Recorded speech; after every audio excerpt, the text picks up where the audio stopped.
Hello दोस्तों, हमारे channel अमृत coaching centre में आप सभी का स्वागत है। और आज हम लोग सीखेंगे द आर्टिकल, अग्र शब्द। और आर्टिकल जो होते हैं तीन प्रकार के होते हैं। एक ए होता है, यन होता है और द। ये तीन आर्टिकल के बारे में हम लोग बहुत ही आसान तरीके से सीखेंगे कि इसका उपयोग कब और किसके साथ और किस तरह से किया जाता है। और बहुत ही महत्वपूर्ण होता है इंग्लिश ग्रामर में, और इसका बहुत ही महत्वपूर्ण रोल होता है। और इसका उपयोग के बारे में हम लोग सरल हिंदी अनुवाद के साथ और बारी बारी से तीनों के बारे में हम लोग सीखेंगे, और साथ ही उदाहरण के साथ कि किस तरीके से इसका उपयोग कहाँ किया जाता है और कैसे किया जाता है, कब कब किया जाता है।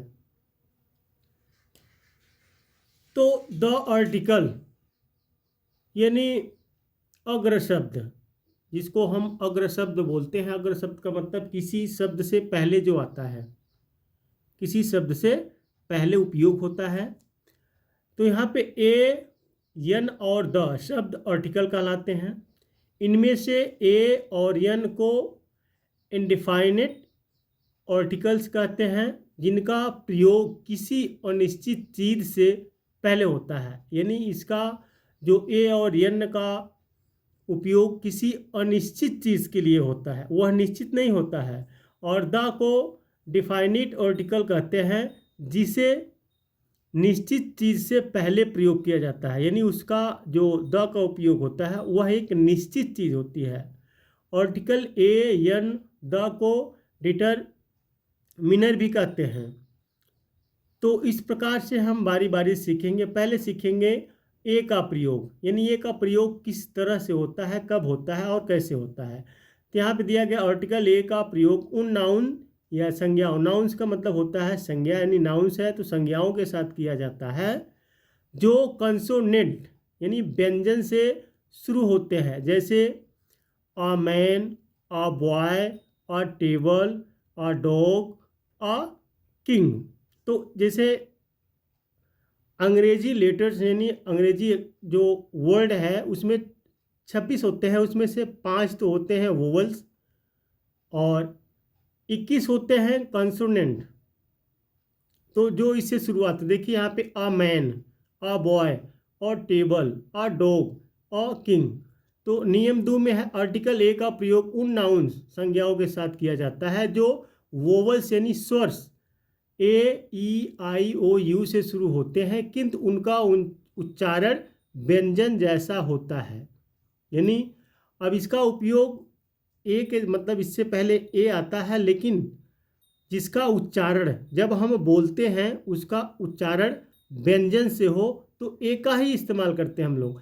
जैसे एग्जांपल में देखिए यहाँ पे है अ यूरोपियन, यहाँ पे यू से चालू हुआ है तो यू क्या है, एक व्यंजन है, ये स्वर नहीं है। अ यूनिट तो यू से चालू हुआ है तो यहाँ पे ए का उपयोग हुआ है। अ यूनिवर्सिटी तो यहाँ पे यू से शुरुआत हुआ है तो इसका उपयोग जो होता है इसके पहले हम अ का इस्तेमाल किए हैं।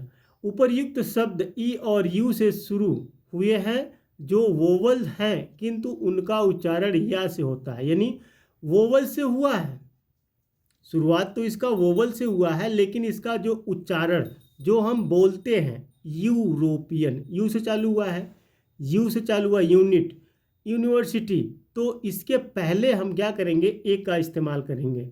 है तो चालू यहाँ पे वोवल से ही, लेकिन फिर भी इसका उच्चारण यूनिट आया हुआ है। यह व्यंजन कहलाता है। तो जैसे यहाँ पे है इनका उच्चारण, किंतु इनका उच्चारण या से होता है, यह व्यंजन कहलाता है, इसलिए इनके पूर्व आ का प्रयोग किया गया है। नियम 3, यदि वर्ड शब्द के आरंभ में डब्लू या वाई हो तो ऐसे शब्द के साथ ए का प्रयोग किया जाता है। जैसे अ ईयर है तो हम कह रहे हैं ई तो एक वोवल्स है, स्वर है, लेकिन फिर भी ई का मतलब यहाँ पे वाई और यहाँ पे डब्लू से शुरुआत हुआ है, यहाँ पे दिया गया है। तो अ वीक मैन। तो इस प्रकार से आप लोग ध्यान दीजिए कि हम जब उच्चारण करते हैं वह वोवल्स यानी स्वर से चालू होता है तो उसके पहले हम एक के लिए यन का उपयोग करते हैं। यदि व्यंजन से ही चालू हुआ हो फिर भी हम उसका उच्चारण स्वर यानी व्यंजन से करते हैं तो उसके पहले ही ए का इस्तेमाल होता है और यह काउंटेबल के साथ किया जाता है, यानी यह गिनती के लिए जैसे अ यूरोपियन एक यूरोपियन, अ यूनिट एक यूनिट, अ यूनिवर्सिटी एक महाविद्यालय विद्यालय, तो इस प्रकार से किया जाता है। अब आगे हम लोग यन का प्रयोग के बारे में सीखेंगे। नियम 1 है आर्टिकल यन का प्रयोग उन नाउन संज्ञाओं के साथ किया जाता है जो vowels A E I O you से आरंभ होते हैं, जैसे यन एस, तो एस मतलब होता है गधा, यन एग एग, तो एग यहाँ पे ए से चालू हुआ है, एक स्वर है यानी व्यंजन है, तो यहाँ पे एक स्वर से चालू हुआ है। यन इंक पॉट, इंक से चालू हुआ, ई से चालू हुआ है। यन ओक्स, ओक्स माने बैल। यन अम्ब्रेला यानी छाता, अम्ब्रेला, तो यहाँ पे देखिए सब स्वर से चालू हुए हैं जो हम उच्चारण कर रहे हैं, बोल रहे हैं, जैसे ink pot, ox, umbrella, egg, S, तो यहाँ पे किससे चालू हो रहा है, यहाँ पे स्वर से चालू हो रहा है यानी वोवल से चालू हो रहा है, और यहाँ पे ए ई आई ओ से शुरुआत भी हुआ है, तो उसके पहले हम लोग क्या लगाएंगे, यन का प्रयोग उन नाउन्स के साथ किया जाता है जो यहाँ पे दिया गया है, तो इसके साथ लगा हुआ है ना यन, जो कंसोनेंट यच से आरंभ हो किंतु उनका उच्चारण यच के रूप में ना होकर साइलेंट हो, जैसे यन आवर, यहाँ पे क्या पढ़ रहे हैं हम, यच तो लगा हुआ लेकिन आवर आज से पढ़ रहे हैं, एक स्वर है। यन ऑनेस्ट मैन, यहाँ पे ऑनेस्ट मैन है तो यहाँ पे ओ से चालू हुआ है, तो इस तरीके से जब हम उच्चारण करते हैं वहाँ पे स्वर से शुरुआत करते हैं तो एक के लिए यहाँ पे यन का उपयोग होता है। नियम 3, उन संक्षिप्त शब्दों के साथ भी यन का प्रयोग किया जाता है जो कंसोनेंट से आरंभ होकर किंतु उनका उच्चारण वोवल्स जैसा हो, जैसे यन यम्पी, अब यम है यहाँ पे देखिए, तो इंग्लिश लेटर में हम लोग देखेंगे तो यह एक व्यंजन है, कंसोनेंट है, लेकिन उच्चारण कैसे हो रहा, एम से, यम से, यहाँ पे यन यम या ले, यम से चालू हुआ है, यस ए से चालू हुआ है, एस डी ओ, तो इस प्रकार से हम उच्चारण पर ध्यान ज़्यादा देना चाहिए हमें। उच्चारण कैसे हम लोग उच्चारण कर रहे हैं, M M L S D O, तो इस प्रकार से विशेष यानी ए और यन आर्टिकल प्राय common collective noun singular number के साथ आता है। जब हम किसी विशेष प्राणी या वस्तु समूह के विषय में कहते हैं उनका प्रयोग गिनी जाने वाली संख्याओं यानी काउंटेबल नाउन्स के साथ ही होता है। अब ये और यन का उपयोग जब भी हम करेंगे वह कॉमन हो, कलेक्टिव हो नाउन और सिंगुलर नंबर के साथ ही किया जाता है। जब भी हम इसका उपयोग करेंगे वह मतलब गणना योग्य हो, जिसको हम गिन सके, हालांकि दोनों संख्याएं एक के लिए किया जाता है, तो कॉमन का मतलब जैसे एक ही जैसे होते हैं, तो सिंगुलर मतलब एक ही होता है, तो इस प्रकार से हम लोग को उसी चीज़ के लिए उपयोग करना चाहिए जो गिनती हो, जिसकी हम गिनती कर सके। काउंटेबल के लिए एक ही व्यक्ति के लिए ए और एन का उपयोग किया जाता है, लेकिन दोनों में यही है, जब हम उच्चारण करते हैं ए से यानी जो जिससे स्वर आता है वहाँ पे यन का उपयोग करते हैं, जहाँ पे व्यंजन आता है वहाँ पे ए का उपयोग करते हैं। ए और यन का प्रयोग गणना में एक का भाव प्रकट करने के लिए होता है, यानी एक ही चीज़ का उपयोग करने के लिए गणना में एक, जब एक की बात आती है तो उसके लिए ए और यन का प्रयोग करते हैं। इसे Rome was not built in a day, Rome एक दिन में नहीं बनाया गया था। He stayed with me for an hour, वह मेरे साथ 1 घंटे तक रहा। अब देखिए यहाँ पे यन लगा हुआ है और यहाँ पे ए लगा हुआ है। अब दोनों में क्या चीज़ है, यहाँ पे डे यानी व्यंजन शुरुआत हुआ, यहाँ पे आवर, यहाँ पे स्वर का इस्तेमाल यहाँ पे हुआ है, यच साइलेंट है लेकिन आवर पढ़ते हैं, तो यहाँ पे दोनों में एक का है, एक इसमें भी 1 दिन और 1 घंटे, लेकिन दोनों में यही अंतर है कि यहाँ पे स्वर है और यहाँ पे व्यंजन है। ए और एन का प्रयोग लिंकिंग वर्ब्स के बाद नाउन्स के साथ होता है। सी बिकेम एन आर्टिस्ट, तो यहाँ देखिए वह एक अभिनेत्री बन गई, यहाँ पे एन आर्टिस्ट है। लिंकिंग वर्ब यहाँ दिया गया है बिकेम, बिकेम मतलब होता है बनना। ही इज अ टीचर, तो वह एक शिक्षक है, यहाँ पे लिंकिंग वर्ब दिया गया। और टीचर, यहाँ पे देखिए यहाँ पे यन लगा हुआ और ट्रिस्ट पढ़ते हैं, यहाँ पे टी यानी व्यंजन है तो टीचर पढ़ते हैं। तो इस प्रकार से ए और यन का उपयोग किया जाता है। दा का प्रयोग जब वाक्य में उस नाउन का वर्णन हो जिसका उल्लेख पहले किया जा चुका हो तो उसके साथ दा का प्रयोग होता है।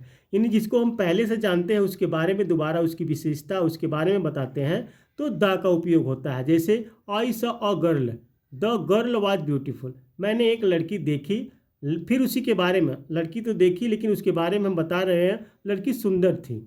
यहाँ पे है ना, the dog is a faithful animal, तो कुत्ता एक वफादार जानवर है। अब देखिए द डॉग यानी कुत्ते, पूरे कुत्ते के जात के बारे में हमें पता चल रहा है, इसलिए द का उपयोग हो रहा है। द डॉग संपूर्ण वर्ग का बोध कराता है, यानी उसके वर्ग में सभी कुत्ते वफादार होते हैं, तो सबके बारे में बता रहा है, अपनी जात के बारे में बता रहा है, तो वहाँ पे द का उपयोग किया गया है। नाउन के संपूर्ण वर्ग या जात का बोध कराने के लिए द का प्रयोग होता है। The dog is faithful animal, कुत्ता वफादार जानवर है। द डॉग संपूर्ण वर्ग का बोध कराता है। तो इस प्रकार से जो है जब कहीं पर हम किसी को देखें या किसी के बारे में पहले जानते हैं, हाँ उसके बारे में जब हम बात करते हैं उसकी विशेषता बताते हैं, उसके गुण के बारे में बताते हैं, या पूरी जात के उसके वर्ग में जितने आते हैं सभी के बारे में अगर बात करते हैं, सभी की विशेषता बताते हैं, एक ही लोग के विशेषता बताने के बाद सभी उसके वर्ग में सभी की विशेषता आती है, तो वहाँ पे दा का उपयोग किया जाता है। अब आगे दिया गया है नाउन द्वारा द्वितीयता यूनिकनेस का भाव प्रकट करने के लिए दा का प्रयोग होता है। जैसे the sun gives us light, सूरज हमें रोशनी देता है। अब हमें देता है यानी हम सबको देता है, ऐसा नहीं है कि एक लोग को सूर्य रोशनी देता है और दूसरे को नहीं देता है। पूरे पृथ्वी पे जो है सभी लोग को वह रोशनी देता है। तारे रात में चमकते हैं, तो तारे तो रात में ही चमकते हैं, तो इस प्रकार से जो होता है उसके लिए भी दा का उपयोग होता है। किसी विशेष व्यक्ति या वस्तु से पूर्व जो खास जानी पहचानी हो तो उसके लिए भी दा का प्रयोग होता है। स्पेसिफाइंग और डिफाइनिंग अ नाउन, तो उसके लिए भी दा का प्रयोग होता है। जैसे the flowers on my table are red, मेरी मेज पर लगे फूल लाल हैं। I know the boy who won the match, मैं उस लड़के को जानता हूँ जिसने मैच जीता, तो हम इसको पहले से जानते हैं, पहले से जानी पहचानी है। और यहाँ पे टेबल पे जो फूल लगा हुआ है उसको हम देख रहे हैं, पहले से जान रहे हैं, तभी तो हमको मालूम है, तो वहाँ पे भी द का उपयोग हुआ है।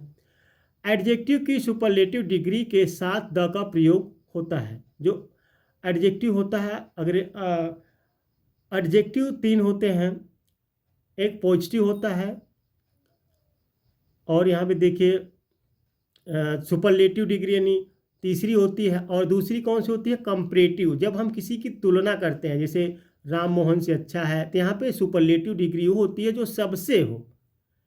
He is the best boy in my class, वह मेरी कक्षा में सबसे अच्छा लड़का है। माउंट एवरेस्ट, यहाँ पे MT Everest is the highest mountain peak, तो माउंट एवरेस्ट सबसे ऊंची पर्वत चोटी है। तो यहाँ देखिए सबसे, और यहाँ पे सबसे, सुपरलेटिव का मतलब होता है जो सबसे हो, खास हो, क्योंकि वो उस जगह पर जो है दा का उपयोग होता है।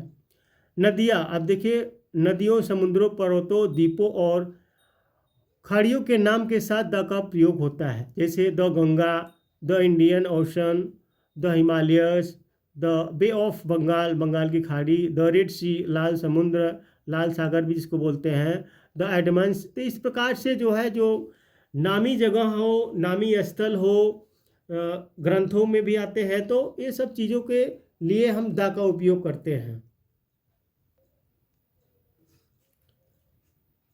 नियम 7 में राज्यों, देशों और अन्य भौगोलिक नामों के साथ द का प्रयोग होता है, जैसे the Punjab, the United States, the south pole. और नियम 8 में ऐतिहासिक युगों, घटनाओं और प्रसिद्ध इमारतों के लिए साथ भी द का उपयोग होता है, जैसे the Taj Mahal, the middle age, the Republic day. जो ऐतिहासिक हो, जिसका इतिहास बना हो, उसके साथ भी हम द का उपयोग करते हैं। नियम 9, समाचार पत्रों, धार्मिक तथा महत्वपूर्ण पुस्तकों के नाम के साथ द का प्रयोग होता है, जैसे द टाइम्स ऑफ इंडिया समाचार पत्र है एक, the Gita, the Quran, the Bible. तो ये सब चीज़ों के लिए भी हम द का उपयोग करते हैं। नियम 10, किसी राष्ट्र, वर्ग या जात के लोगों को दर्शाने वाले शब्दों के साथ द का प्रयोग होता है, जैसे द इंडियन यानी भारतीय, द फ्रांसीसी, तो the Hindus Hindu, the rich. तो इस प्रकार से हम लोग करते हैं उपयोग इसका द का। विशेष बात कुछ, प्रॉपर नाउन, मटेरियल नाउन और अब्स्ट्रैक्ट नाउन से पहले द का उपयोग नहीं किया जाता है। तो इस तरीके से हम लोग ये यन और द यानी 3 आर्टिकल होते हैं, तीनों के बारे में आसानी से समझे हम लोग। यदि अभी नहीं समझ में आया तो इसको दोबारा से देखिए और आसान तरीके से आपको समझ में आ जाएगा। और ये बहुत ज़रूरी है कि इसका उपयोग किस प्रकार से किया जाता है, कैसे करना चाहिए, आप भी सीखें और दूसरे को भी बताएं।